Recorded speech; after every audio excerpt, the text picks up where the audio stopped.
Senior صحافی اور تجزیہ کار حامد میر نے کہا ہے کہ آج کے پاکستان میں حکمران اشرافیہ اور اس کے مفادات کا تحفظ کرنے والے اداروں پر تنقید کرو تو وہ توہین کہلاتی ہے اور ملک دشمن قرار پاتی ہے، لیکن علامہ اقبال اور محمد علی جناح کے بارے میں کوئی بھی جھوٹ بول دیں، ان کی کوئی پکڑ نہیں۔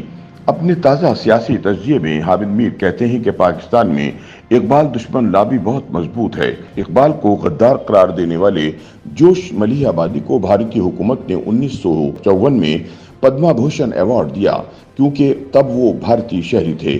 2013 میں جوش ملیح آبادی کو حکومت پاکستان سے ہلال امتیاز دلوایا گیا کیونکہ جوش صاحب 1956 میں پاکستانی بن گئے تھے۔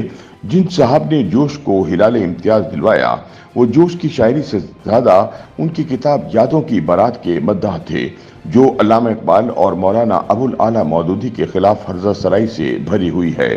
حامد میر کہتے ہیں کہ غور کریں تو پتہ چلے گا کہ علامہ اقبال اور قائد اعظم جب ایک دوسرے کے قریب آئے تو برِ صغیر کی سیاست میں تلاطم برپا ہو گیا۔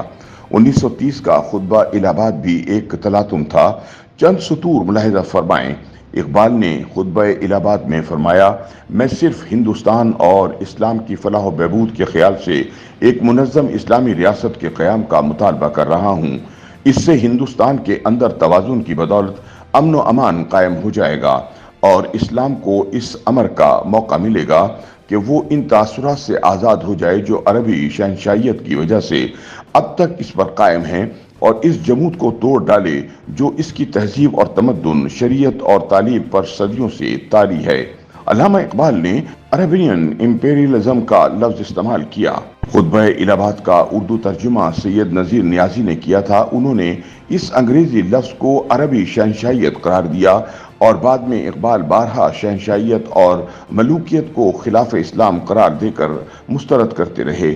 اب آپ کو سمجھ آ جانی چاہیے کہ جب پروفیسر فتح محمد ملک ایک کانفرنس میں عرب بادشاہوں کے متعلق اقبال کے خیالات پر روشنی ڈالتے ہیں تو اس کے بعد انہیں اسلامی یونیورسٹی اسلام آباد کی سربراہی کیوں چھوڑنا پڑتی ہے؟ حامد میر کہتے ہیں کہ مجھے 2019 میں ایک عجیب تجربہ ہوا۔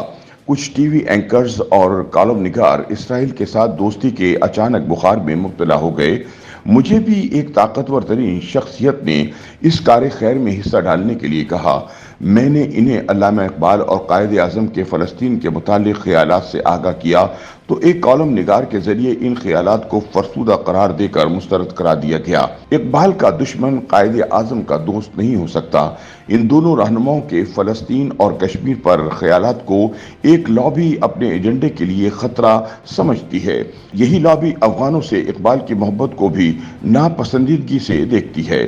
اس لابی کو ایران میں اقبال کی مقبولیت گوارا نہیں۔ یہ لابی آپ کو کبھی یہ نہیں بتائے گی کہ خطبہ الہ آباد میں اقبال نے پختونوں کے لیے افغان کی اصطلاح کیوں استعمال کی۔ اقبال نے دسمبر 2030 کے خطبہ الہ آباد میں پختونوں کے لیے آئینی اصلاحات کا مطالبہ اس لیے کیا کہ اپریل 1930 میں پشاور کے قصہ خوانی بازار میں خدائی خدمتگاروں کا قتل عام کیا گیا۔ 1934 میں مرکزی اسمبلی میں خدائی خدمتگار تحریک پر پابندی کے لیے قرارداد آئی تو قائد اعظم نے کانگریس کے ساتھ مل کر اس قرارداد کو مسترد کرایا۔ 1935 میں پختون قبائلی علاقے پر انگریزوں کی بمباری کے خلاف قرارداد کی قائد اعظم نے حمایت کی۔ علامہ اقبال اور قائد اعظم ہر ظلم کے خلاف تھے۔ دونوں پر کفر اور غداری کے فتوے لگائے گئے، لیکن یہ دونوں علماء کے خلاف نہیں تھے بلکہ کئی جید علماء نے ان دونوں کی حمایت کی۔ ابو عمار زاہد الراشدی نے مولانا عبید اللہ انور کے حوالے سے ایک واقعہ بیان کیا کہ جب مولانا احمد علی لاہوری نے شیراوالا گیٹ لاہور میں ایک جلسہ کیا تو علامہ اقبال اسٹیج پر موجود تھے۔ جب مولانا شبیر احمد عثمانی نے خطاب شروع کیا تو اقبال اسٹیج سے اٹھ کر سامعین میں جا بیٹھے اور کہا، اس اسپیکر کا علم کا خطاب سامنے بیٹھ کر طالب علم کی طرح سننا چاہیے۔